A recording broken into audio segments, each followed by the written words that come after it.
За сайн байцгаана уу Японы 5 төвшний 1-р хичээлээ үздэцгээе. За шинэ үгээс эхлэе. За N5 төвшөнд ойролцоогоор 800-аас 1000 шинэ үг мэддэг байх шаардлагатай. За өнөөдөр бүгдөө 17 шинэ үг үзгэнэ. За тэгээ шинэ үгийг атараshi котоба гэж хэлнэ.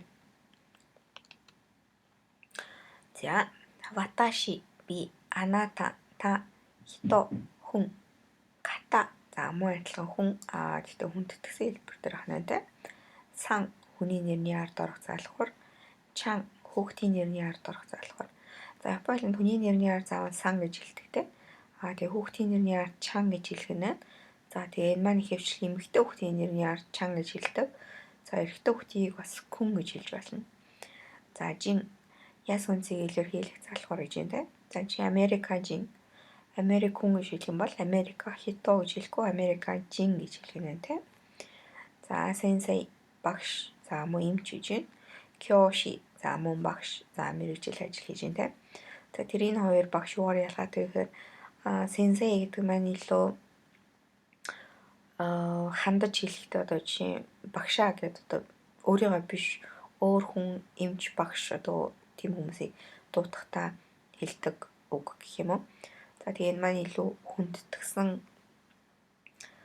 үг. За тэгэхээр энэ маань ажил мэргэжил өөрийгөө багш мэргэжилтэй гэж хэлж байгаа жишээ сенсей гэж хэлэх байна. Тэ өөрийгөө гэж ярихгүй. За тийм үү ажлын анкетан дээр ч юм уу багш мэргэжилтэй гэж хэлэх юм бол кёши гэж хэлэх нь тэ. За гаксей оюутан, кайшаин компани ажилтан, шаин за мөн компани ажилтан тэгээд компани нэртэй хамт хэрэглэнэ гэж байна. За жишээ нь MCS нь шаин бол MCS-ийн ажилтан. Гинкоин за банкны ажилтан. Гинко гэдэг маань банк гэсэн үг тийм. Тэгээ ин гэдэг чинь ажилтан. Иша эмч. За ажил мэргэжил. За түрүүн чи эмч бол өөрийгөө би сенсей гэж бол хэлэхгүй би иша гэж хэлнэ тийм. За хүмүүс одоо эмчийг дуудахтаа сенсей одоо эмчээ гэж хэлж болж сенсей гэж хэлж болно. За кинкюша судлаач эрдэмтэн гэж юм тийм. Дайгаку их сургууль. Бёин эмнэлэг. Дарэ хин буюу гэсэн асуух үг байна. За доната гэх юм бол бас муу адилхан хин гэдэг хүндэтгсэн хэлбэр. Сай нас насаа хэлэхдээ сай гэж хэлнэ. Нансай гэх юм бол хэдэн настай вэ гэсэн асуух үг. За ойг зүйл муу адилхан хэдэн настай вэ гэсэн асуух үг байна те. Тэгэхээр хүндэтгсэн хэлбэр. За бүгдөө хүндэтгсэн хэлбэрийг бас тусдаа хичээл дээр үзнэ. За хай за тийм гэсэн үг.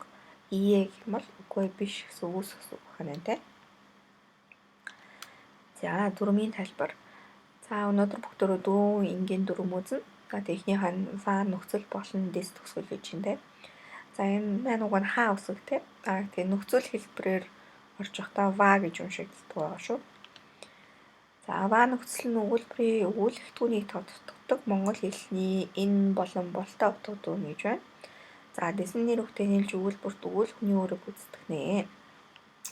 За ингээ харахад их хэцүү юм шиг болох ч маш энгийн.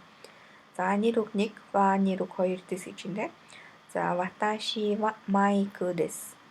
За ваташи гэдэг чинь би гэсэн нэр үг те. За майк гэдэг маань муу адилхан хүний нэр байна те. За тэгээ муу адилхан нэр үг те. За тэгээ энэ ва гэдэг маань энийг өгүүлбэрээ өгүүлэгтүүнийг л суурь тодтогч байгаа гэсэн. Би бол майк гэсэн өгүүлбэр хараа те.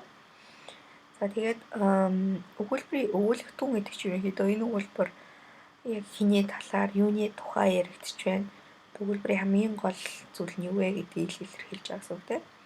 За өгүүлэхүүн гэхээр ихэвчлэн за тэгээд өгүүлэгтүүн маань ихэвчлэн нэр үг гэдэг. Өгүүлэхүүн маань ихэвчлэн үйл үг гэдэг тийм. Нөгөө нэр үг маань юу хийж байгаа вэ гэдгийг хэлж идэг. Тэгээ энэ хоёр маань нийлээд ерөнхийдөө энэ бүт өгүүлбэр болдог. За тэгээд үйл үг байхгүй үед ингээд нэр үгтэй дэс төгсгөл маань нийлээд өгүүлбэрийн өгүүлэхүүний үүргийг гүйцэтгэж болно гэсэн утгаар илэрхийлж байгаа. Түрүүний өгүүлбэр. За жишээ дараагийн жишээ бол ваташи ва иша дэс. За би бол эмч юм аа гэсэн өгүүлбэр байна. За бүгдөө дасгал ажиллаад үзье. За рей жишээ. Мирасан ва Америкажин дэс. За рей жишээний зураг Мирасан тэ Америка гэж юм дээ. За бүгдөө эгийг 山田さんは日本人です。山田さんは일본 하는데 와터さんはイギリス人です。와터さんは앵글 хүн. 타와본さんはタイ人です。타와본さんはタイランド. 슈미터さんはドイツ人です. 슈미터さんはгерман хүн юм аа. гэсэн ийм дөрвөн үйлдвэр зохиох нь. За хоёр дахь дасгал Рэй жишээ. Мираさんは会社員です. За Мираさんбол компани ажилтан гэж байна те. За Ямадаさんは銀行員です. За Ямадаさんбол банкны ажилтан байна те. За Ваттоさんは先生です. Ваттоさんбол багш юм аа гэж байна те. За энийг өөрөө өөрийгөө би Ваташи ва сенсей дэс гэж хэлээгүй те. Ватто сан гэ өөр хүн хэлж байгаа болохоор сенсей дэс гэж хэлэхэд болно. Таобон сан ва гаксей дэс. Таобон сан бол оюутан сурагч оюутан гэсэн үг те. За Шумито сан ва кайшаин дэс. Шумито сан бол компани ажилтан. За тэгэхээр энэ ваа нөхцөл тэгээд дэс төгсгөл маань ийм энгийн л хөлбөр харна те. Тэр бол энэ бол ийм. За эндээс тасал яриуд дахиад тулгаад хараад үзээрэй. Бас зэрэг малтаа гаргасан гэж магадгүй шүү. За жааримасен эсвэл дэваримасен дэсийн үүсэх хэлбэр гэж юм те. Тэгвэл би одоо майк гэж хэлсэн юм шиг би майк биш гэж бас хэлж болно шүү дээ. За тэгэхээр энэ дэстерээ үүсгэх бахна энэ те. За тэгэхээр дэс маань жааримасен эсвэл дэваримасен гэж хэлж болно. За ялгааны хувьд бол ийм үед энийг хэрэглээд энэ үед дэваримасен хэрэглэн гэсэн онцгийн ялгааны их байхгүй. За жааримасен илүү хэрэглэгддэг. Энэ тав дээр бүгд энийг хэрэглэхээр энэгээр хэрэглээ явчих. За тэгээд бүтсэн түр адилхан дээ. Нэр үг, дэва нөхцөл нэр үг 2 жааримасен. Одоо дэсийн оронд жааримасен орж ирж байна шүү дээ. Ваташи ва майк жааримасен. Би бол майк биш ээ. Ваташи ва иша жааримасен. За ингээд биш гэж хэлэхэд бол ийм амархан бахана. За дасгал Мира-сан ва гинкоин. Мира-сан ва гинкоин жааримасен. Тэгэхээр бүгдөө тийм биш юм аа гэсэн үүсэх үйлдвэр зохиох нь те. За Ямада-сан ва гаксей жааримасен. Ямада-сан бол сурагч биш юм аа. За тэгээ ва нөхцлөө мартаж болохгүй гэдгийг санаарай. За үлдсэн мөрийг та бүхүүртэй ажиллаад. За тэгээд тасгалын хариулт нахгүй ш. За хамт хичээ. Ватто сан ва доицужин жааримасен. Таобон сан ва сенсей жааримасен. Шумито сан ва америкажин жааримасен. За ийм дөрвөн хэлбэр хөрнө. За тэгээд нэрээ тасгал ажиллахдаа болж өгвөл өөртөө бичээд хийгүүлсэн. За тэгээд бүх тасгалаа ингээд нөгөө ажиллах юм бол шинэ өгөөдөө бас тавтаад илүү амархан тогтоодно. За тэгээд Миннано нихонго нэг номноос номны дөрвийн тайлбарыг би зааж байгаа. Тэгэхээр Миннано нихонго нэг номны нэгдүгээр хичээлийн тасгалуудыг бас ажиллаад энэ өнөөс илүү их тасгал байгаа штэ. Тэднийг ингээд ажиллаад үзэх юм бол өнөөдөр үтсэн шинэ үгтайгаа тэгээд дөрмүүдээ бас тавтаж болно шүү. За К асуух нөхцөл гэж байна. За К өгүүлбэр эцэст орсноор өгүүлбэр асуух хэлбэртэй болно. Өгүүлбэр дотор үгсийн дараалал өөрчлөгдөхгүй. Асуултын төгсгөлд өргөлт өндөрсөх бөгөөд асуултын тэмдэг хэрэглэдэггүй. Залхамжтай тийм. Түрүүний өгүүлбэрүүдийн ард К залгах юм бол тэр өгүүлбэр нь асуух өгүүлбэр болгоно тийм. За тий асуултын тэмдэг тавихгүй гэж байна тийм. За Мира-сан ва америкажин дэс ка? За түрүүн бүгдөө ваташи ва за тэрүүгээр хаваа Мира-сан ва америкажин дэс гэдэг өгүүлбэр энэ. Мира-сан бол Америк хүн гэсэн өгүүлбэр. За тэгвэл Мира-сан Америк хүн үү гэж асуух юм бол К залгах болоо өөр юу өөрчлөх байна энэ тийм. Хаас нь хай америкажин дэс гэж байна. Хэмээ Америк хүн мөн.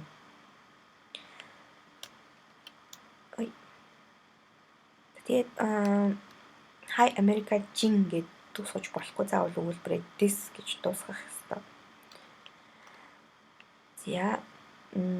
За бас асуух уу гэж болно. Тэгэх юм бол энэ нөгөө this-ийнхаа өмнө асуух уу тавьж болох юм дээ. Но ката ва доната desu ka. За но гэдэг маань тэр гэсэн үг. За ката гэдэг чинь хүн гэсэндээ тэр хүн доната гэдэг маань хинтэй хин бэ? Асуух өгүүлбэр гэж болох юм. Мирасан desu. За асуулт ажиллаад үзье. Мирасан Америкажин. Мирасан ва Америкажин desu ka? Хай Америкажин desu. За хоёр дахь жишээ. Мирасан ва ища. Мирасан ища гэж юм дээ. Мирасан ва ища desu ka? Ие ищаじゃありません. Тэгэхээр бүгдөө энэ өгүүлбэрүүдийг ашиглаад асуулт зохиох нь тэ эхлээд. За тий асуултандаа мөн өөртөө хариулах нь тийм эсвэл үгүй гэж хариулах нь тэ. За тийм үгүй гэж хариулахдаа нөгөө ихний асуулын зурган дээр байсан шүү дээ тэ. Ямар мэрэгчлээ юу гэдэг хүмүүсээ гэдэг нээсэн. Хаанах хүмүүсээ гэдэг нас байсан. Тэрийг харж агаад тийм үгүй гэж хариулах нь тэ. За эхнийхээ хамт хийчээ. Ямада-сан ва гинкоин desu ka? За Ямада-сан банкны ажилтан уу? За тийм байсан шүү дээ. Гинкоин гэсэн байсан. Хай гинкоин desu гэж хариулна. За хэрвээ биш байсан бол буцаа дөрөв хараад биш байсан бол ие гинкоинじゃありませんгэж хариулах нь тэ. За олцсон үрийн та бүхөртэйгээд хариултаас хариугаа шалгаарай. За дараагийн дүрм мо нөхцөл гэж байна. За нэр үгийн араас орох нь ч гэсэн мөн адил асуудахтай. За ва нөхцөлийн оронд хэрэглэн гэж байна. Мирасан ва кайшаин desu. Миллер бол компани ажилтан. Тавгун-сан мо кайшаин desu. За Купута-сан ч гэсэн компани ажилтан. За вагийн оронд тэгэхээр мо маань өгүүлбэрийн өгүүлбэртгүүнийг тодтогдох юм байна те. За тэгэхээр мэдээж энэтэй адилхан тэрнтэй адилхан асуудаг илэрхийлж юм чинь өмнө нь ямар нэг юм байх хэрэгтэй байна те. Юутай адилхан бэ гэдэг илэрхийлэх нэг утга байх хэрэгтэй байна. За жишээ. Мирасан кайшаин Купута-сан гэж байна. Мирасан ва кайшаин desu. Купута-сан мо кайшаин desu ka? Хай Купута-сан мо кайшаин desu. Тэгэхээр бүгдөө ихлээд нэг өгүүлбэр зохиогоод дараа нь мо ашиглаад асуулт зохиох нь тийм. Тэгээд асуултандаас өөртөө хариулах нь. За Мирасан маань юулээ кайшаин буюу компани ажилтан гэдэг ийм өгүүлбэрийн зургаас хараад жишээний зургаас Купута-сан ч гэсэн компани ажилтан уу гэж асуусан тийм. Мо ашиглаад тэгсэн чинь юу ах нь тийм кайшаин юм байна тийм. Тэгсэн чинь хай Купута-сан мо кайшаин desu. Купута-сан ч гэсэн кайшаин гэж хариулах нь тийм. За дараагийн жишээ. Мирасан Америкажин Купута-сан гэж байна. Мирасан ва Америкажин desu. Купута-сан мо Америкажин desu ka? Ие Купута-сан ва Америкажинじゃありませんгэж байна. Тэгэхээр Мирасан Америкун. За энд Америкун гэж байна. Купута-сан ч гэсэн Купута-сан мо Америкажин desu ka? Гэсэн чинь биш ээ. Индо гэж байна. Энэ дүгэн бахна. Тэгэхээр биш гэж хариулах нь. Ие Купута-сан ва Америкажинじゃありません. Заавал нөгөө үүсгэсэн бүтцээ тавтан тулд үүсгэж хариулах нь. Одоо чи энэ дүгэн гэж хариулахгүй. Ингэж бүтнээр нь хариулаарай. За тэгэхээр моогоо ашиглаад ингээд асуулт ч үүсгэж болно тийм. Тэр ч гэсэн тийм үү гэх юм бол Купута-сан мо Америкажин desu ka? Купута-сан ва Америкажин desu ka? Ваг ерөнхийдөө моогоор орлуулж болно гэсэн юм чинь асуултан дээр ч гэсэн орлуулж байна тийм. За бүгдөө эхний хөлбөрийг хамт хийчээ. За Ямада-сан гинкоин И-сан гэж юм дээ. За Ямада-сан маань энд байна. Тэгээ гинкоин гэх банкны ажилтан гэж байна. За доор нь И-сан маань гинкюша гэж юм дээ. Гинкюша гэдэг нь судлаач эрдэмтэн гэсэн дээ. Тэгэхээр Ямада-сан ва гинкоин desu гэж хэлж штэ тийм. Ямада-сан ва гинкоин desu. За И-сан мо гинкоин desu ka? Ямада-сан банкны ажилтан, И-сан ч гэсэн банкны ажилтан уу гэсэн чинь үгүй штэ тийм судлаач. Тэгэхээр ие И-сан ва гинкюшаじゃありません. гинкюша гинкоинじゃありません. Жилийн ариучлаарай. За үлдсэн 3-ыг хийгээд эндээс шалгаад үзээрэй. За ноо нөхцөл бас маш амархан тий. За тэгэхээр хоёр нэр үг юм байна тий. Тэгэхээр хоёр нэр үгийг холбоод хэрэглэнэ. Монгол хэлний харьяалгын ялгатай утга тун. За маш ойлгомжтой байна тий. Мирасан ва IMCの社員です. За нэлэрэг бол IMC-ийн ажилтан. За тусгал рэй ано ката ва нуната desu ka. За но гэдэг нь тэр гэж хэлсэндээ. Тэгээд ката гэдэг нь хүн, нуната гэдэг нь хин. Тэр хүн хин бэ? Купута-сан desu. IMCの社員です. За тэр зургийг харж агаад асуултанд хариулах нь тий. За тэгээд тэрний ажлын ажил гэж хариулах нь тий. За тэгэхээр эхнийхээ хамт хийцгээе. Ано ката ва нуната desu ka? И-сан desu. Eikishi no kenkyūsha desu. За тэр хүн бол И-сан юм аа. Eikishi-гийн судлаач эрдэмтэн юм аа. гэсэн хэлбэр зохиогно тий. За тэгээ үлдсэн 3-ыг хийгээд өөрсдөө шалгаад үзээрэй. Тэгээ дасгалууд айлуулах өөртөө бичээд хийгээд дандаа ингээ бүгдийн бүрэн бичиг хичээгээрэй. Одоо чи энэ асуултуудаа бүгдийг ингээ дахиад бичээд. За ханз. За тэгэхээр энэ 5 төвшөнд ойролцоогоор 800-аас 100 ханз мэддэг байх шаардлагатай. За өнөөдөр бүгдөө 10 ханз үзэх нь байна тий. За тэгээд эхний ханз маань ичи гэж юм. За тооны ханзнууд үзэх нь байна тий. За тэгээд ханз мэдээж олон дуудлагатай байдаг гэдгийг мэдж байгаах та нар. За тэгээд өмнөх хичээлүүд дээрээ би одоо дуудлага бүрийн ингээ оруулсан хичээлүүд тавьсан байгаа, тэрийг үзэж болно. За энэ хичээлүүд дээр би яаж заах вэ гэхээр үгээр нь заана. Тэр өөрөөр хэлбэл яг тэр үгэнд энэ ханз ямар дуудлагаар орж ийн зөвхөн тэргээр заана гэсэн үг байна. За тэр ичи 1 гэх юм бол энэ ханз байна тий. За тэгээ ичи гэсэн дуудлагатай хань байна. Ни 2 гэсэн ханз байна тий. За ханзны зурлагаа нэг давтъя. За дандаа зүүнээс баруун руу. За тэгээд дээрээс доош байдаг тий. Тэгэхээр дээдлийн зурлагыг их хэл зурна гэсэн үг, дээрээс доош байдаг байна. За зүүнээс баруун гэдэг нь зүүн талын зурлагыг ч гэсэн мөн их хэл зураа, баруун талхыг дараа нь зурж гэсэн үг. За тэгээд одоо энэ зүүнээс баруун гэхээр ингэж зурна. Зүүнээс баруун гэхээр ингэж зурх нь тий. За тэгээд дээдлийн зураас эхлээд доотлын зурлагыг дараа нь. За ни сан за 3 гэсэн ханз байна тий. За 4 гэсэн ханз. За тэгэхээр эхний зүүнээс баруун гэхээр зүүн талын зурлагыг хамгийн түрүүнд зурна гэсэн үг шүү дээ тий. Тэгээд зүүн талын зурлагыг дээрээс нь доош нь зурна. Дээрээс нь доош нь зурлаа. За зүүнээс баруун руу зурлаа. Энэ ингээ гар таслахгүй. За тэгээд энэ доотлынхыг зурх болоо гэж амын доор амжина. Тэгээд дахиад зүүн талын зурлагыг эхлээд зурна. За тэгээд дээрээс нь доош нь зурна. За баруун талын зурлагыг зурна. Дээрээс нь доош нь. За тэгээд хамгийн төгсгөл хамгийн доотлын зурлагыг зүүнээс баруун руу ингэж зурна. За 5 6 6 8 7. За 7-оос чичи гэж хэлдэг тийм. За 8 8 9 9. За тэгээд 10 10. За өнөөдрийн бүгдөрийн үзэх хандлууд ийм байсан байна. За ингээ өнөөдрийн хичээлийг дуусгая. Дараагийн хичээл хүртэл баяр таа.